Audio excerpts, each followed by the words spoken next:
All right. So joining me again tonight is Justin Arth.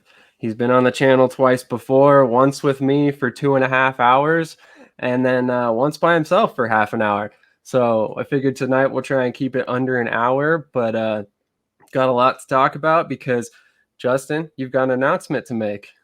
Yeah, I do. Well, Sam, I appreciate you as always allowing me to be on the channel with you guys. And there's probably definitely some more content coming pretty soon with some quarterback analysis and probably even better produced videos than what I was able to give you last time. Sounds great. So why don't we go ahead and just start with the big announcement? Yeah. So, as some of you've probably already seen, because the team already announced it once the contract was in hand, and I ended up sending out a little teaser by sharing it on my professional Facebook page. For the 2023 season, I'm taking my talents to Gillette, Wyoming, and playing for the newly rebranded Gillette Mustangs in the Champions Indoor Football League. So, I'm extremely excited to be a Mustang, wear the green and gold, and go make some plays for them. So they already got the jersey number 11 sitting for me, waiting. And so I finally have my number back and time to go make some plays. Very nice. Very nice. So you're constantly working to improve. I mean, we talk about it often. You're always working with, receivers you find or really whoever will go run a route for you, quite honestly. So talk to our lately. What's that? Bunch of baseball pitchers lately. A lot of the TikToks of mine that have blown up for that's 700K. They've been pitchers.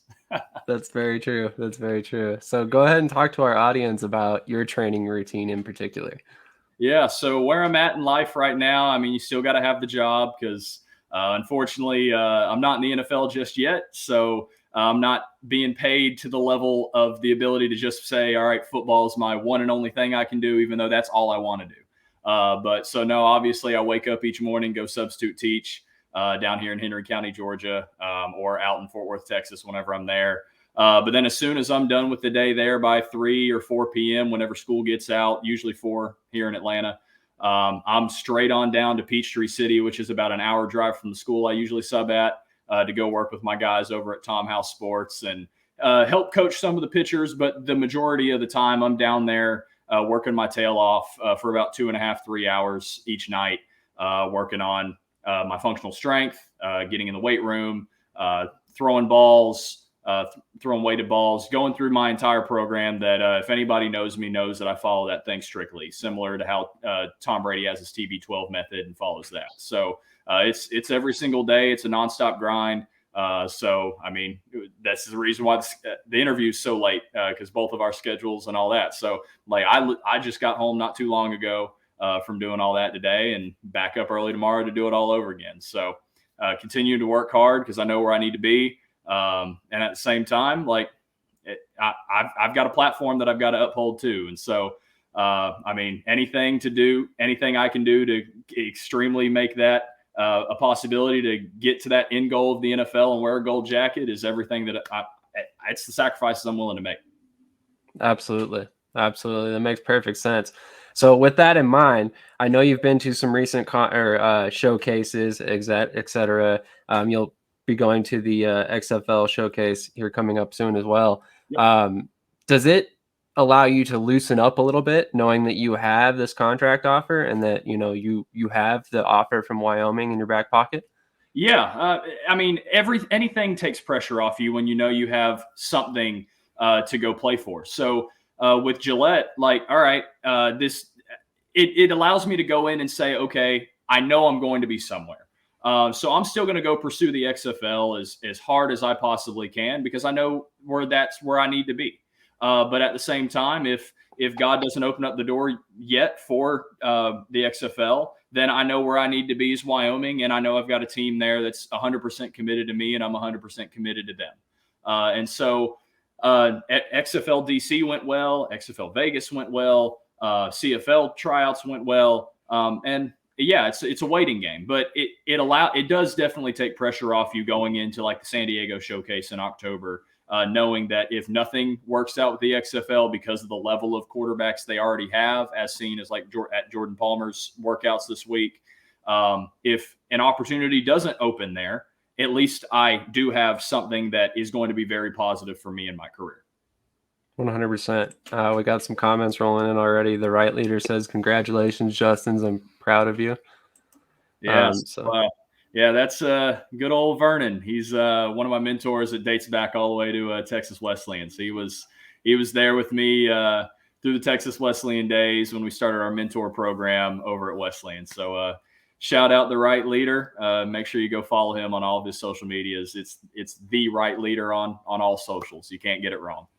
definitely, I'll go make sure to do that right after this. Yeah, he's a Speaking of very, Texas Wesleyan, yeah, figured I'd play some highlights for us while we're talking.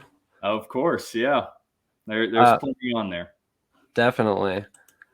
So, one of the things that I believe that you bring to a team that stands apart from the majority of quarterbacks that might be playing at this level currently is your football IQ. Despite the fact that you're still very, very young, um, your intelligence, your level of understanding about the game offensively stands apart above most quarterbacks, like I said, at this level. I mean, what is it that has gotten you to this point? Well, I mean, right now, I think I have to contribute it to the people that I've either put around me or the work ethic that I've had to get to be where I've at. So a lot of these clips here, a lot of it's just because of the game film I couldn't get from Wesleyan because of when I left. But all this stuff you're seeing here is competitive either scout team reps or competitive scrimmage reps where I'm still getting hit regardless. So I mean, everything that I had to go through was self-taught, self-made because I had to put in the extra work with where I was at in my college career. And so I contribute that to in high school playing in 3 different offenses and then getting to college and playing a pro style offense my first year and then getting the ability to run the air raid my final 3.5 years at Wesleyan.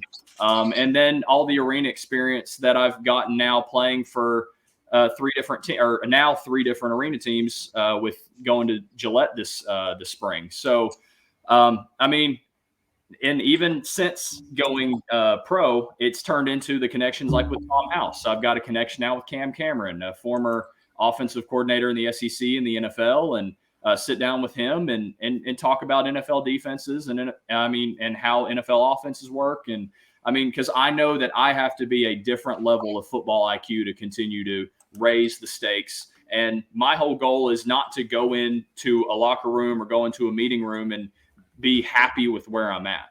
I'm wanting to go into either an NFL locker room or a CIF locker room or anything in between and say, hey, like I'm the best guy in this locker room because of what I can bring this football team as opposed to being happy with where I'm at. I'm always going to want to push for more. I'm always going to want to be the smartest guy in the locker room. And in reality, that goes back to wanting to make the team as successful as I can possibly make it. So if I'm the smartest guy in the locker room, then it allows me to sit here and say, okay, I'm going to be able to put the team in the best situation to win. I can make the checks. If they're stacking the box and we've called a run play, I can get out of that. Or if we're in a situation where pre-snap leverage and numbers look good and we can throw a slant route or we can throw the out because how the DB's placed because of the film work that I've done, it puts the team in a better situation than just going off of a play call that may not work for the given circumstance. It may work on paper, but it may not work in the actual game because of how the game flow is going. And so I think it just allows me to continue to show what my football IQ is and be that NFL level of IQ that needs to happen or that I need to have to be at the level that I know I need to be. But at the same time, it's still like, okay, I'm putting the team in the best chance to win. And that's all that I want to do. I'm a winner. I'm a gamer. And I want to make sure that everyone around me can do the same thing. So I guess there's a little bit of Brady or Breeze in me like that because everywhere that I'm around, I seem to make guys better because of how I can make them better.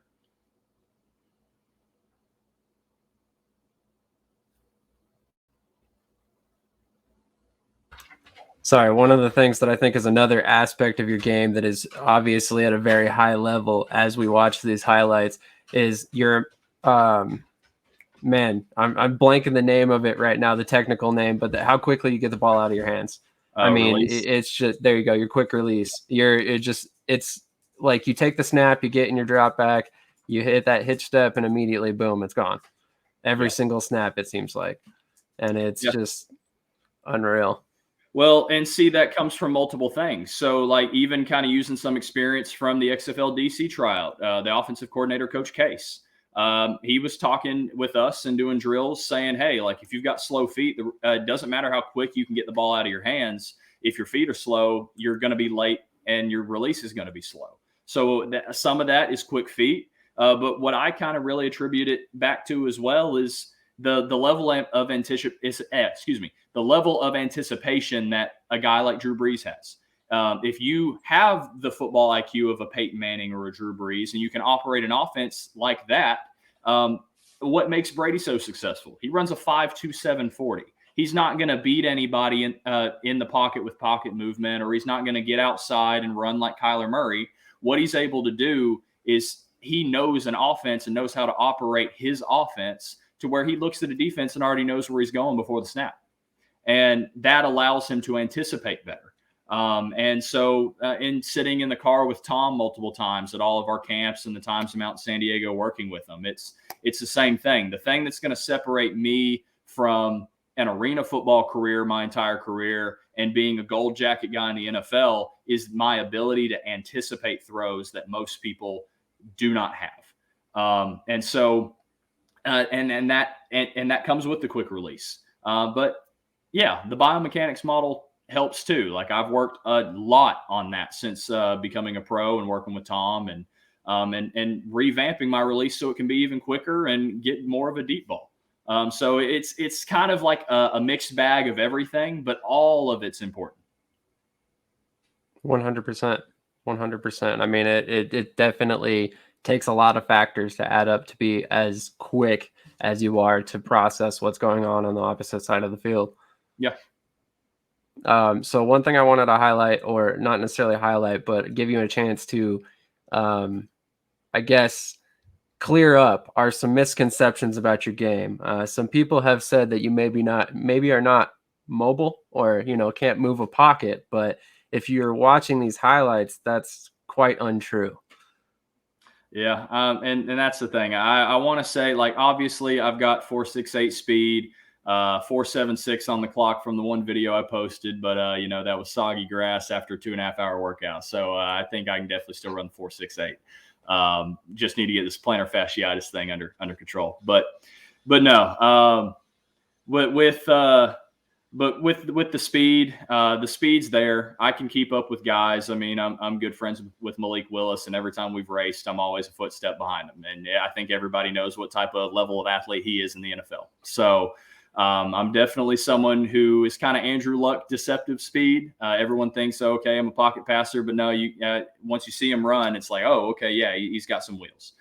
So that's what I kind of like about my game, because everyone thinks I'm just going to sit in the pocket. Like, of course, I like sitting in the pocket, but because that is my game. But at the same time, if I need to get out and move the pocket around or extend plays, I can do that. And in reality, what's going to open up windows is being quick and agile in your one or two steps with pressure. Like, if you're able to move the pocket with one quick step and then reset your eyes, feet, and get the ball out, that's going to be more beneficial than someone like Kyler Murray that's just going to sit around and run around and he's got 4.4 speed, whatever.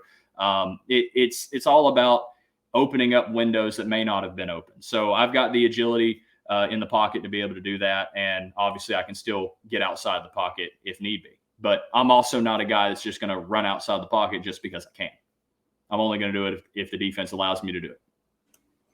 100%. So for those Denver Broncos fans out there, it's much like Russell Wilson. You might get a 2-carry, 17-yard type game, but at the same time, he's going to be 22 of 26 for 300 yards and a couple touchdowns at the same time. So it just depends on how you want to carve up a defense, basically. Yeah, and that's something that with Russ, for example, that's what's made his career as successful as what it is. His ability to extend the pocket.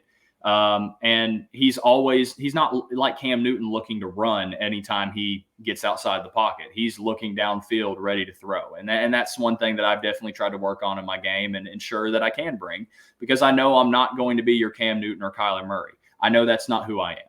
I know who I am. And I'm a guy that can be Russell Wilson-esque in terms of extending plays in the pocket.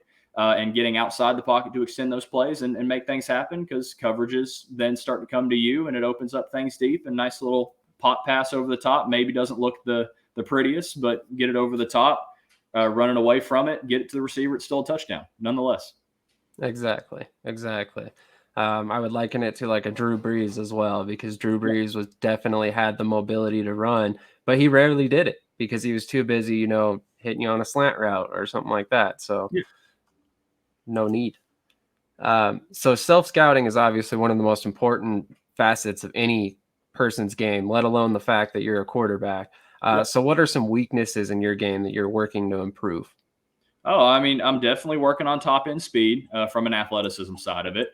I understand that the way the game of football is changing, I need to be able to probably run a 4.5 or a 4.45. And maybe that's something that I never have in my pocket, but it's something that I'm always going to be working to obtain, to be able to add another piece of the toolbox to my game to be able to make something happen. So that's obviously one thing I'm working on.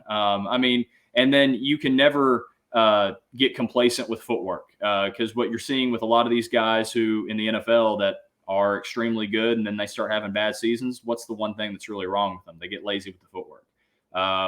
Carson Wentz is a big example of someone who was very lazy with footwork when he was in Philly, or even with his time after Philly. And now he's a top 2 or 3 quarterback in fantasy now, minus week 3 against Philly. And it's because he's gotten better with the footwork. He's putting himself in good positions to make plays. So footwork's definitely something I'm never going to let go, even though it's looking really good right now. And then obviously a lot of people think I don't have an arm. I mean, I'm topping out at 62, 63 yards on a good day. I'm still hitting 58, 59 normally. So yeah, I'm the Drew Brees type arm. If you look at NFL arms, I'm not Patrick Mahomes, but I'm still working to get the 70, 75. So, I mean, that's obviously what I'm working on, and I'll get there. At the same time, how often do you throw a 65-yard bomb? Never. Exactly. So with that being said, I mean, typically coaches want to get the ball into the playmakers' hands, the wide receivers, the running backs. So the quicker you get into their hands and let them work, it's probably beneficial for the offense anyway. Yeah. And the one thing that I'll say too is where I'm at in my career, the fact that I played at a small college, and NFL opportunities are less likely to happen for a guy like me as opposed to a guy like KJ, like we talked about beforehand, because of where he played. KJ's got the same issues as me. He's only thrown 58, 59 yards, but he played at Mississippi State and he played at Stanford. So the name brand comes with that. And the following comes with that, which opens up more opportunities. But a guy like me has to continue to check boxes from scouts, because what do we talk about all the time in terms of the scouting process and all that? Scouts are hired to find reasons why not to pick you or why not to sign you. So because it's easier to find why not to. If you can find the one thing of why not to sign you, then okay, we're not signing him. So for me, I'm trying to put myself in a situation with every time I show up to an arena tryout, or I show up to camp with an arena team, or I show up to a private workout for the NFL, CFL, XFL, USFL, whatever. I want to be the guy that checks all the boxes so they cannot continue to tell me maybe. The good thing is I haven't heard very many no's, which means they obviously see the talent and the potential. But I also haven't pushed the needle enough to get the yes. And so I need to continue to check every single box possible to ensure that at some point, the more and more I show up and the more I put good game film out there, at some point you can't say no. And if you do say no, then it's obviously a reflection on you and your character, as opposed to me checking all the boxes that you want to see out of me to secure your sanity in a way. Because I mean, it's their job too. They're getting paid a lot of money, and they're getting paid money that is helping their family survive.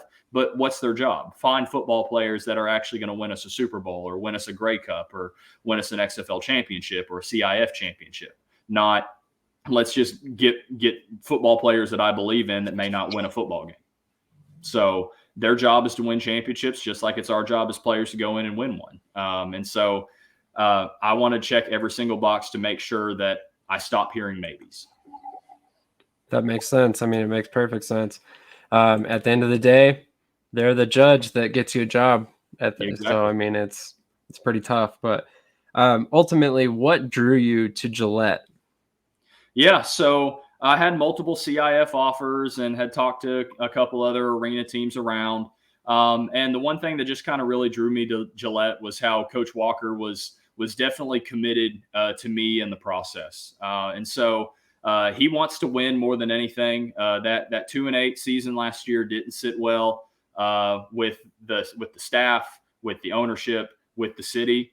And he wanted someone to come in and really turn things around and shift culture. And so I've got plenty of experience with that in terms of going to a program in high school that hadn't won very much and being able to turn that around that same season and get to the state playoffs that year and then ultimately the state championship the following year. That was kind of obviously hampered with the injury that we've talked about on previous interviews. So shameless plug, go watch that. But see, hey, content creator stuff, right? Yeah, exactly. But no, I mean, at the same time, like then going to Texas Wesleyan, we're starting up a football program from absolutely nothing. And so definitely had to be someone who had to help shift culture and create culture there. And so now we're in a situation where last season didn't go the way that we wanted to in Gillette. So it's time to go in and change that. We want to be the class of the CIF, and we want to end with a championship trophy and a ring on our finger. To this point in my career, I've won a lot, but I still don't have that elusive ring on my finger from a championship. Last championship I have is ninth grade year. Yeah, I won 3 in a row, 7th, 8th, 9th grade, but in reality, those don't count in my book. So I'm trying to get a professional ring, and I think Gillette's the perfect opportunity to do that. That makes perfect sense, and I'm sure Coach Walker's, super happy to hear that wherever he's at listening. So 2022 is just your second season in the pros, having lit up for the Peach State Cats as a rookie and later signing with the Tucson Sugar Skulls. How do you feel you've improved since leaving college?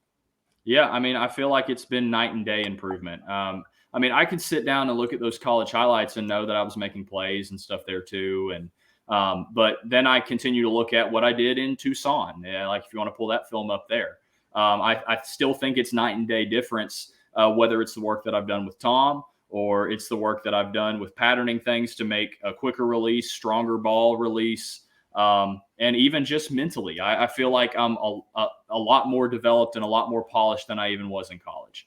But I also will say what I learned with the Peach State Cats in terms of learning the arena game. And what's funny too is that's right when I started working with Tom too. So I'm actually out there playing with Peach State with bad mechanics because I'm getting rid of my old mechanics from college and learning new mechanics every single day that I'm not practicing with Peach State. And I still had a pretty good season. And Coach James Moreland over in Peach State is definitely putting together a very, very good program, and shout out to them because it's hard to say no to go back there, especially if I didn't have anything, because they've got something going really well, and their franchise is going to be a very, very good franchise here coming very, very soon, if not obviously already. But no, I mean, the lessons that I learned from Tucson too about going into camp and going and trying to take a job from a guy who was a 2019 league MVP, and just learning different styles of arena football. I think all that's valuable information.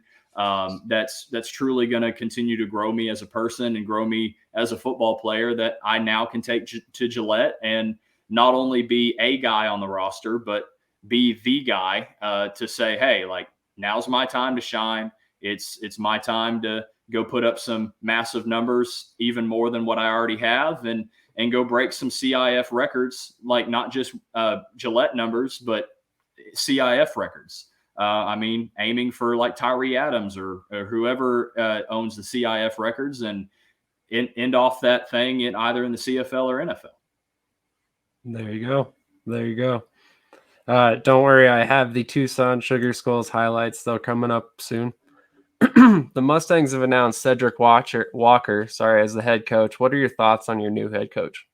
No, yeah, I mean, every single conversation I've had with Coach Walker has been amazing. Like he's a guy that really truly does seem to care for players, but at the same time, he's also someone that's very, very passionate about changing the culture and winning. He wants a guy that's going to come in camp and solidify their place as the leader of this football team. And so we want to set that in stone early, and we want to go set a foundation that's going to breed a championship. And so I think Coach Walker is the perfect guy for this situation to turn around the culture. And not saying that the culture in Gillette was bad last year, because I don't know. I wasn't there. But all we can do is look at the 2-8 season and say, hey, we need to improve. So let's overhaul this roster and get in guys that we know that we can definitely win with. And I think we're going to do a very, very good job. Yeah, we've signed me and another defensive lineman. So that's all we've got on the roster right now. But we're definitely going to sign some more guys very, very soon. And we're gonna make a good ball club out of this and go push for a CIF championship. I would agree. The right leader says, absolutely, Justin. You're right. We can either be thermometers or thermostats in our lives. Turn up the temp, Justin. I'm cheering for you. Appreciate it, Vern. Love it. Love that quote. If you had the ability to go back in time and change one of your actions, what would it be and why? Oh, in reality, I'm not one to kind of sit back and say I'd like to change anything, because in the hindsight, every single opportunity that I've had, I feel like I've made the best decision for me and what I felt like God was calling me to do in that situation. And everything has its lessons. So whether it was a mistake on my part or a good decision on my part, it was a lesson that needed to be learned. And it was something that obviously is just going to be something to file away in the file cabinet of the brain and say, hey, like, how can I now apply what I know now to make this current situation better? I live in the now, not necessarily in the past. Yeah, I can go back in the past and ask why this happened. But it's not good to sit there and put blame on yourself and say, all right, what would I change? Because it's in the past. You can't change it anymore. So what can you do to figure out what you did in the past, learn from it, and now apply it to your current circumstance and your current opportunity, which is the only thing that matters. Your future will be determined by what you do right now. And so I'm not even sitting here worried about the future. I mean, I'm taking everything in stride and saying, hey, like, I'm going to go into Gillette knowing what I know from the arena game and the arena offense I learned with Peach State. I'm going to go in with what I know and what I competed with in Tucson. And that's just going to make me a better football player, a better man, and a better person. So because of what I've gone through, and Gillette's going to be the benefactor of it. Definitely. Who are your favorite play callers to watch indoors or outdoors? Oh, there's a lot. I love Sean McVay. I mean, there's a little bit of Georgia bias there because he's a Georgia born and bred. But I mean, Norm Chow's a very, very good play caller. I go back and watch a lot of his things when he was with Tennessee or when he was at USC, or even the play calling that he did with Hawaii as their head coach. I mean, he was definitely a play caller that works very, very well with the quarterback, and working with him personally myself, he's a guy that does truly care about players as well. But I mean, John DeFilippo is another good one. I mean, the list can just go on and on and on. I mean, my offensive coordinator in college, Coach Kyle Cox, he's a pretty good play caller too. He's not at Texas Wesleyan any longer, but their current OC there is pretty good OC too. But I mean, how can you not love Sonny Cumbie or what's his name now? Mississippi State's head coach, Mike Leach. There we go. Mike Leach, Sonny Cumbie, the original guys of the air raid offense. I mean, I think that's my favorite offense to date. Love the air raid offense. Spent 3.5 years in college. They're the guys that created it.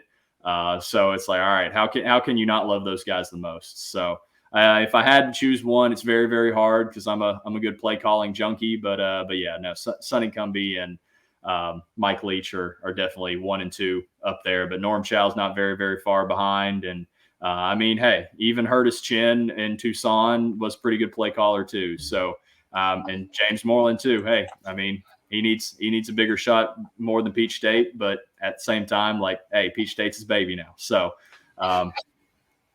I mean, I've been around a lot of good play callers, and I expect to be around a lot more good ones, like with Coach Gray in Wyoming or in Gillette.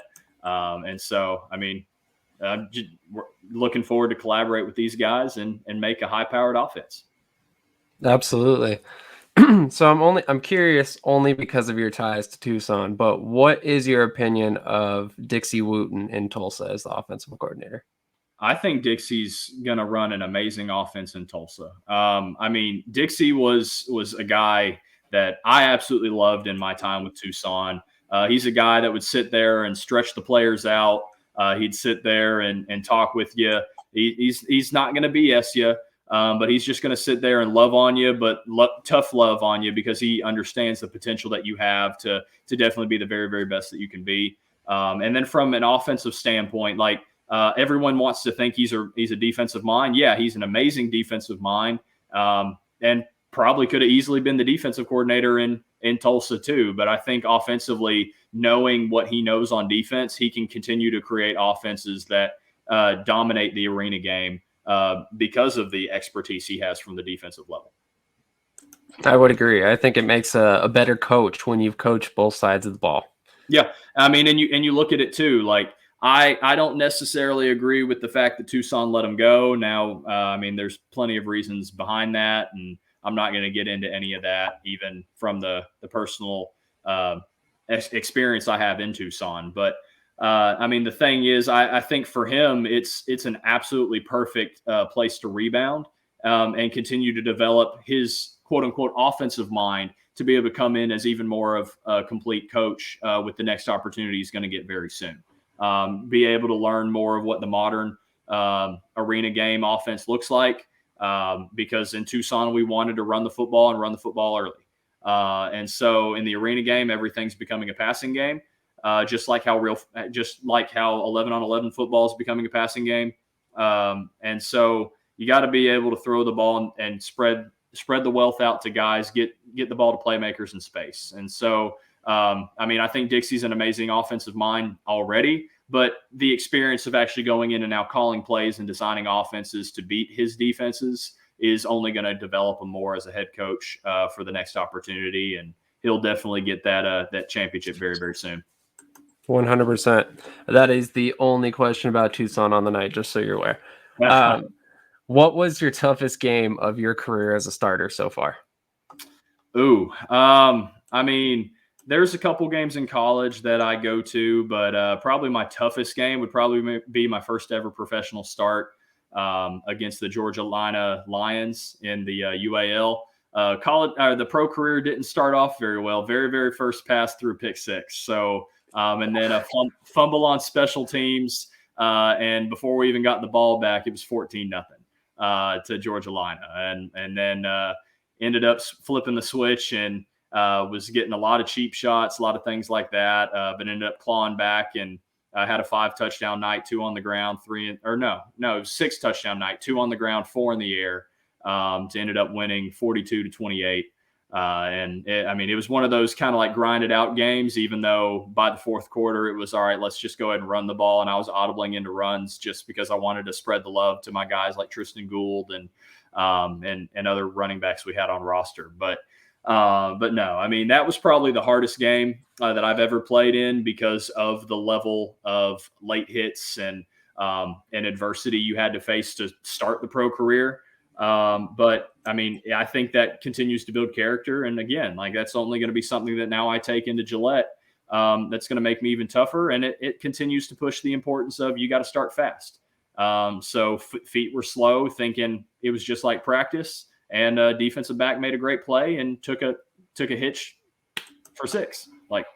So it was definitely a hard start. And then obviously getting to halftime and some hits that probably should have been flagged. I mean, it was one of those kind of grinded out games that once you kind of grinded out, got through, it kind of propelled the next 3 games that obviously ended up in that Rookie of the Year season and things like that. So, I mean, it builds character and probably the toughest game of my career. Very nice. That's a great answer. I love it. So who is your favorite receiver you've ever worked with? Oh, I know that's a tough one. There's been a lot of good ones. Now you're going to make people mad at me. All right. Well, hey, that's your job as a journalist. But but no, I mean, I've got so many. I mean, but one of my favorites to work with of all times, Brandon Rolfe. He's still over at Texas Wesleyan, is in his final year now. He's making plays over at Wesleyan. He's a 2-time All-American, going to be a 3-time All-American for sure over at Texas Wesleyan. I mean, the character that he has on and off the field, and the speed demon that he is on the field, he's Brandon Rolfe, the Red Ranger. Like, he's the Red Power Ranger. Nothing can beat him. And to quote him, "I'm better than you." So, I mean, he's an absolute treat to throw to.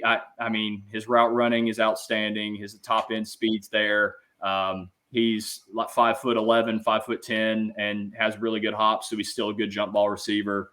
I mean, he just kind of brings the full package. But no, I mean, there's plenty of guys that I've worked with, like MJ Win Tucson, who played at Arizona State. And I mean, the list can go on and on and on of guys that I've worked with now. I mean, Charles Heaton. And I mean, yeah, you're going to make people mad at me because I'm forgetting names, even though every receiver I've thrown to is actually a pretty good receiver, because I'm not going to sit here and say, all right, I'm going to throw to nobodies. I'm not sitting here saying I'm going to go throw to a high schooler. The only time I'm throwing to pitchers is when receivers aren't able to get out to my workouts, and I've got pitchers wanting to run for me for their conditioning for the day. And then we're going to make some funny TikToks and hope they go viral.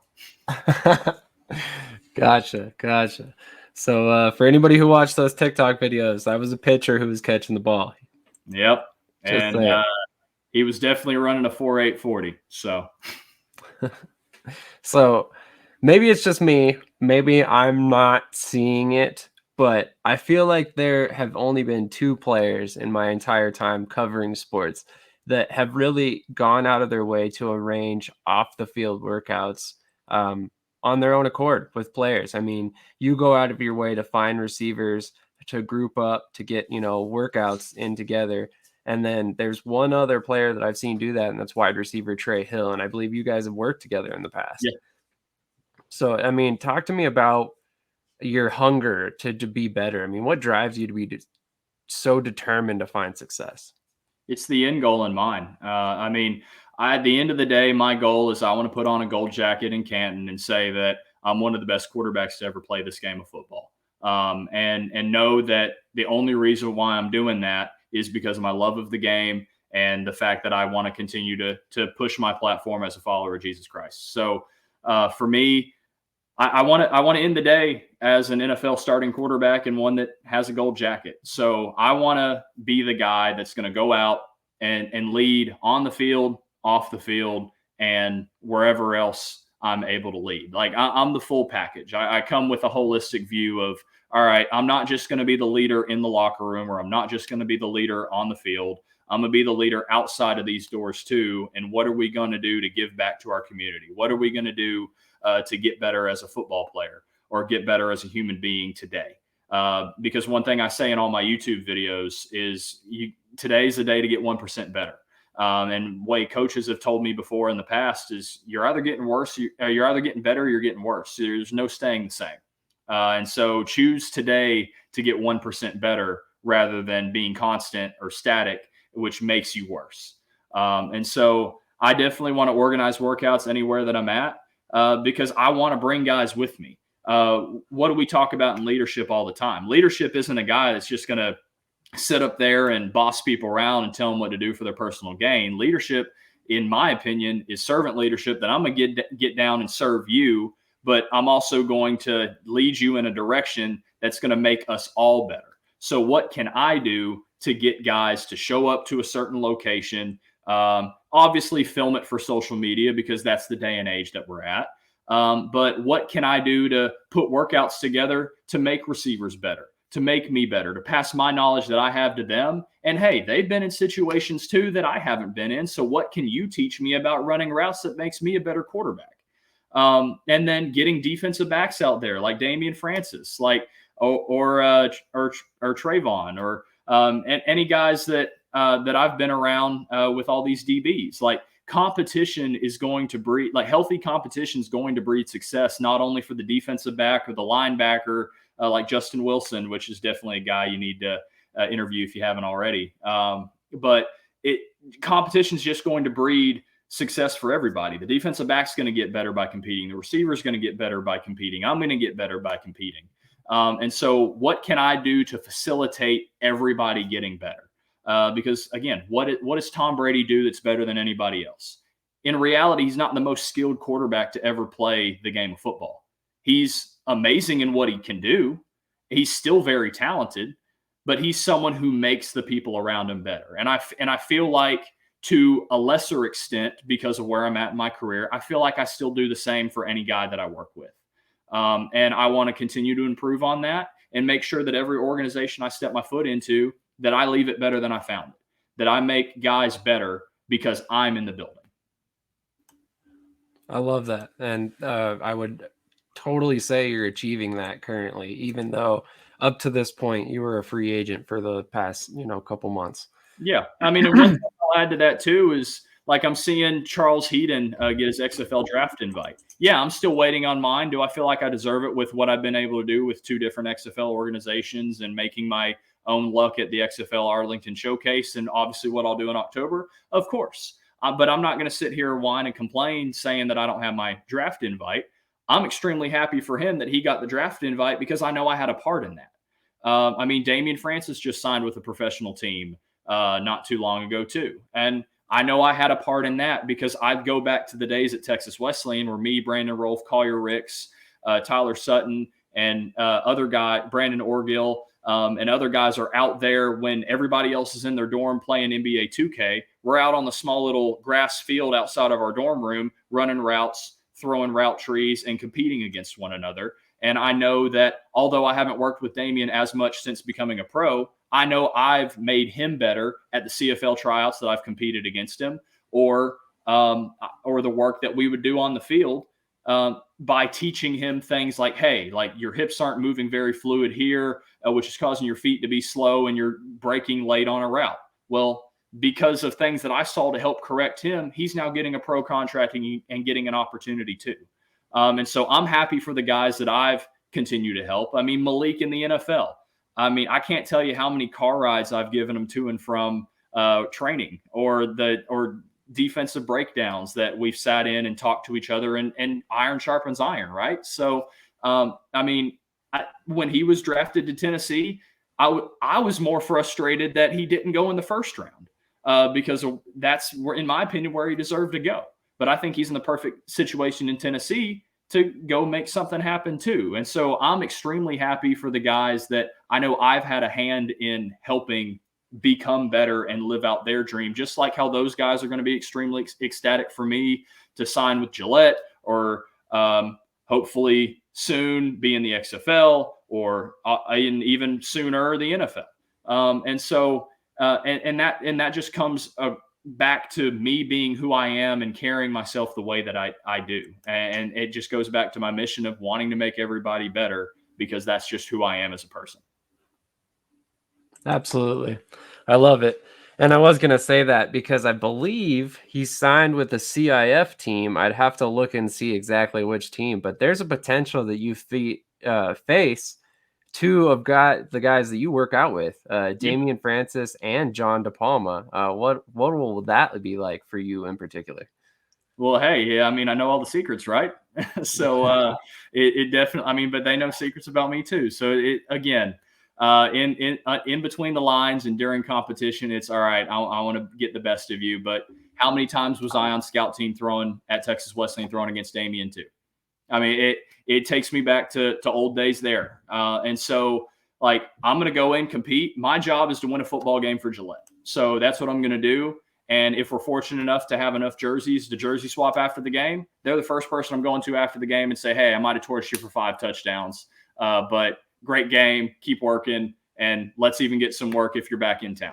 Like, I want to make sure that they're successful, and I just want to make sure they're not successful against me because I'm better than them. So, but it goes back to that whole, like, friendly brother rivalry where you want to be the better of the 2, but you still want to see them successful too. So I'm going to be the first person to post about Damian if he goes and has a 5 interception game, or if he makes a great play and picks me off. I mean, I may get flagged for it just because who knows how refs are, but I want to be the first person to dap them up, say, good job on picking me off. Great play. You're not going to do it next time. No. And so, like, I mean, that's just how I am. Same thing with JD over in Rapid City. I mean, and so, I mean, yeah, I know some secrets about how they move, and I know tendencies just because of working with them so much. But at the same time, like, hey, we're here to go win a football game and do a job. And then outside the lines, we're still going to be just as cool as we are right now. So 100%. So we got a couple more comments from one person in particular. Freddie Airmail says, "Congratulations, Justin." appreciate And you. then, are they rebranding as Gillette? I'll let you answer that one. Yeah, so it's kind of funny story. So they announced me as their first signing of the season. And I had my graphic made that'll either go up later tonight or tomorrow on social media. So definitely go follow me on all my socials. Sam, I know you'll probably have them linked here. So, but stay tuned for that announcement, along with maybe a video I'll get put together from this. But yeah, no. So they were the Wyoming Mustangs, but obviously we're in Gillette, Wyoming.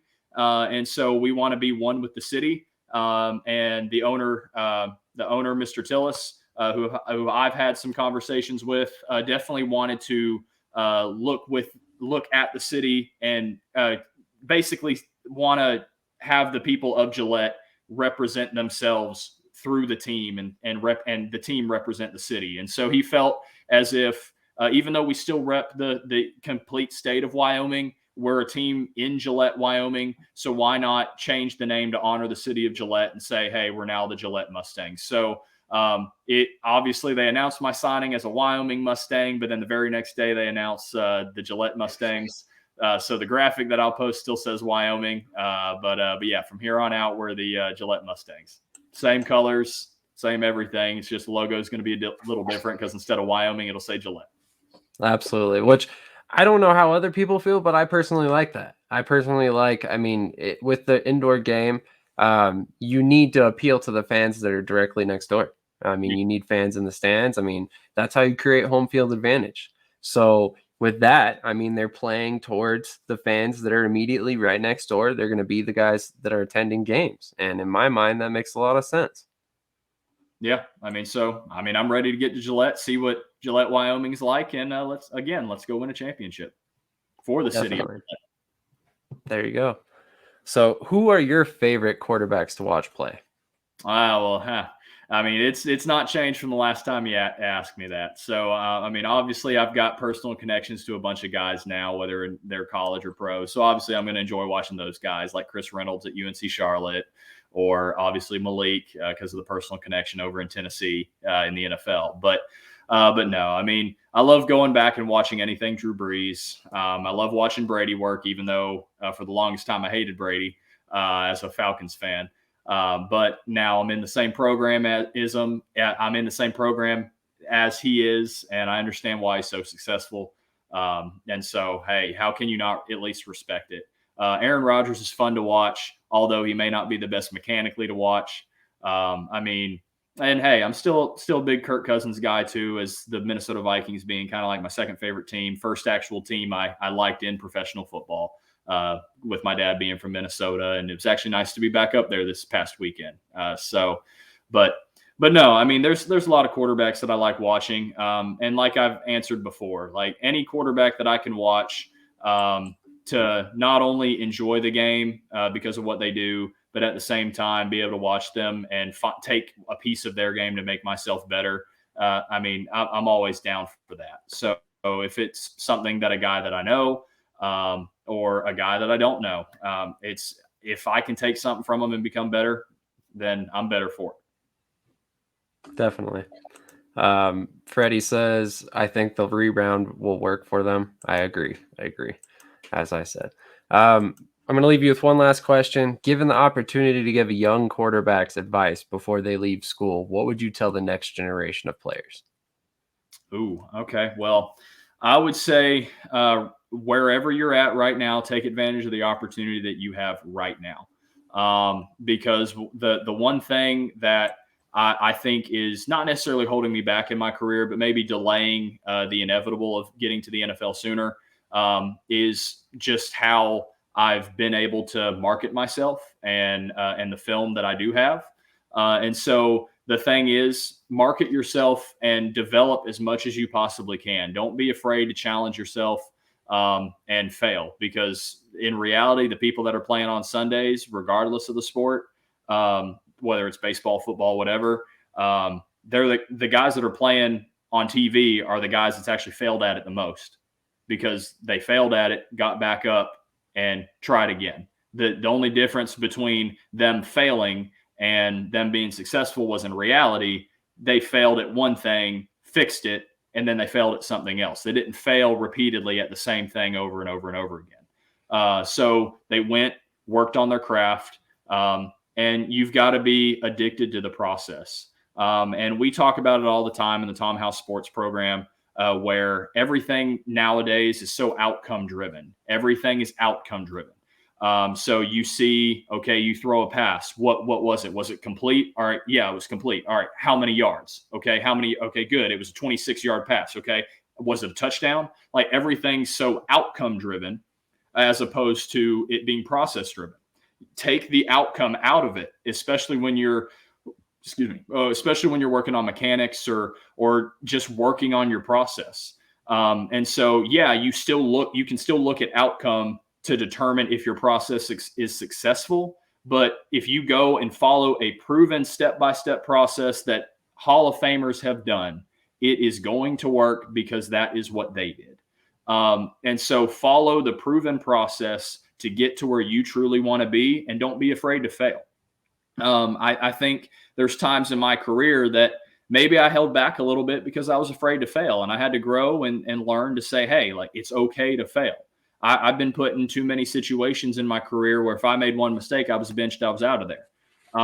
And so I've had to learn that, hey, take the gosh darn chip off your shoulder, of not being afraid to fail, and say, all right, screw that. I know what I've done. And I'm going to ask myself, like how Nolan Ryan has done with the many no-hitters that he threw in his career. He asked himself before he got on the mound, and I ask myself anytime I go to practice or a game or anything, have I done all that I can do to prepare for today's game? If the answer is yes, then I know the outcome is going to be what I desire it to be. And if it's not, okay, I go back and look at the process. Does the process need to be changed? If the answer to that's no, okay, then luck still plays a part in it too. You could have faced a defensive back that was having an all-world game, and you still played very, very well, but he got the better of you that play. That's sports. That's not you being bad and him being good. He was just better than you in that play. Like, so take it, learn from it, and move on. So be process driven. And then obviously in today's day and age, market yourself. So get to the very best college that is going to choose you and want you to play, and then choose the professional teams that you play for wisely. Continue to climb the ladder if you're in a situation like me where you've got to climb the ladder, or do all that you can to land in a situation that's going to be beneficial for you. That would be the advice that I'd have. I would say that's spot on, delivered perfectly at that.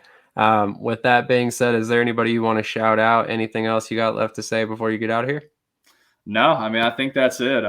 Obviously, shout out to my Lord and Savior Jesus Christ for everything that He's given me and blessed me with. I wouldn't be here if it wasn't for His grace and mercy. And He's been the one that's opening up the doors. I'm just the one doing the work and putting my foot through the door that He's already opening. So obviously, all glory and honor goes to Him for that. But at the same time, obviously my parents and and everyone that's up here in the supporting process of me, whether it's been other friendships, relationships, or or teammates or anything. Anybody that's had any type of impact in my life, obviously I appreciate you more than you probably know. And I'm doing this for you guys too. So. Very nice. I like it. Perfect way to end this interview. With that being said, man, I appreciate you coming back as always. I'm sure there's going to be many more opportunities for us to talk on camera and off again. With that being said, have a great night. And again, I appreciate it.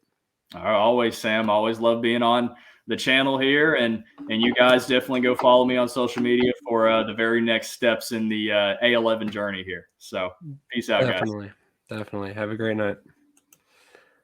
For anybody who wants to check out Justin's channel, it is linked in the description below. I will also link his website, Instagram page, all that stuff. Anywhere you can find him will be in the links below.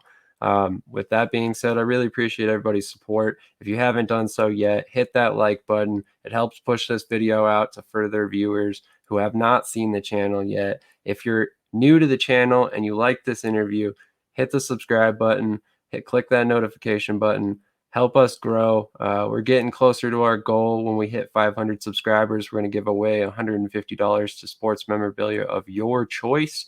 Doesn't matter the league or the team. You can pick whatever you want. Obviously, we cover a lot of different leagues here at Shady Sports, so I figure got to give you guys some freedom. So with that being said, hit that subscribe button, click those notifications, hit the like button, drop us a comment, let us know how you like this interview, where I can improve, what I need to drop, whatever it may be. With that being said, have a great night, and thank you for all the support.